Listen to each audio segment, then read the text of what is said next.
యెషయా గ్రంథము 16వ అధ్యాయము 1-14 వచనములు. అరణ్యపు తట్టుననున్న సెల నుండి దేశము నేలువానికి తగిన గొర్రెపిల్లలను కప్పముగా సీయోను కుమార్తె పర్వతమునకు పంపుడి. గూటి నుండి చెదరి ఇటు అటు ఎగురు పక్షుల వలె అర్నోను రేవుల యొద్ద మోయాబు కుమార్తెలు కనబడుదురు. ఆలోచన చెప్పుము, విమర్శ చేయుము. చీకటి కమ్మినట్లు మధ్యాహ్నమున నీ నీడ మా మీద ఉండనీయుము.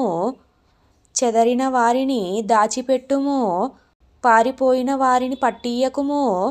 నేను వెలివేసిన వారిని నీతో నివసింపనిమ్ము. దోచుకొనువారు వారి మీదికి రాకుండునట్లు మోయాబీయులకు ఆశ్రయముగా ఉండుము. బలాత్కారులు ఓడిపోయిరి, సంహారము మానిపోయెను. అనగద్రొక్కువారు దేశములో లేకుండా నశించిరి. కృప వలన సింహాసనము స్థాపింపబడును.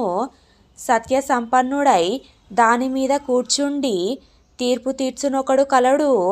దావీదు గుడారములో అతడాసీనుడై న్యాయము విచారించుచు న్యాయము జరిగించుటకై తీవరించును.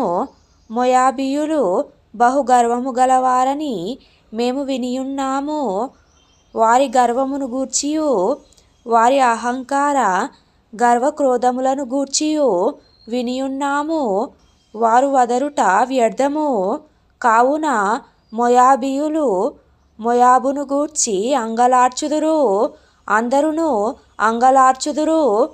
మోయాబీయులారా, కేవలము పాడైయున్న కిర్హరేషెతు ద్రాక్ష పండ్ల అడలు దొరకక మీరు మూలుగుదురు. ఏలయనగా హెష్బోను పొలములు, సిబ్మా ద్రాక్షవల్లులు వాడిపోయెను. దాని శ్రేష్టమైన ద్రాక్షవల్లులను జనముల అధికారులు అనగద్రొక్కిరి. అవి యాజరు వరకు వ్యాపించెను, అరణ్యములోనికి ప్రాకెను. దాని తీగెలు విశాలముగా వ్యాపించి సముద్రమును దాటెను. అందువలన యాజరు ఏడ్చినట్టు నేను సిబ్మా ద్రాక్షవల్లుల నిమిత్తము ఏడ్చెదను. హెష్బోను ఎలాలే, నా కన్నీళ్ల చేత నిన్ను తడిపెదను.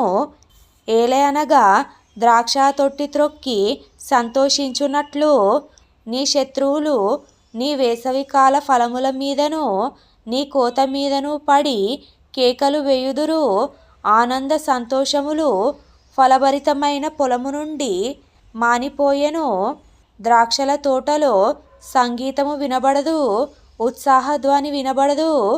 గానుగలలో ద్రాక్ష గెలలను త్రొక్కువాడెవడునూ లేడు. ద్రాక్షల తొట్టి త్రొక్కువాని సంతోషపు కేకలు నేను మాన్పించి ఉన్నాను. మోయాబు నిమిత్తము నా గుండె కొట్టుకొనుచున్నది. కిర్హరేషెతు నిమిత్తము నా అంత్రములు సితారా వలె వాగుచున్నవి. మోయాబీయులు ఉన్నత స్థలమునకు వచ్చి ఆయాసపడి ప్రార్థన చేయుటకు తమ గుడిలో ప్రవేశించునప్పుడు వారికేమియూ దొరకకపోవును.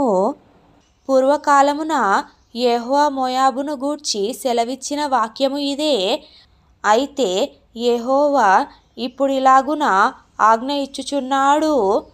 కూలివాని లెక్క ప్రకారము 3 ఏండ్లలోగా మోయాబీయుల యొక్క ప్రభావమును వారి గొప్పవారి సమూహమును అవమానపరచబడును. శేషము బహు కొద్దిగా మిగులును, అది అతి స్వల్పముగా నుండును.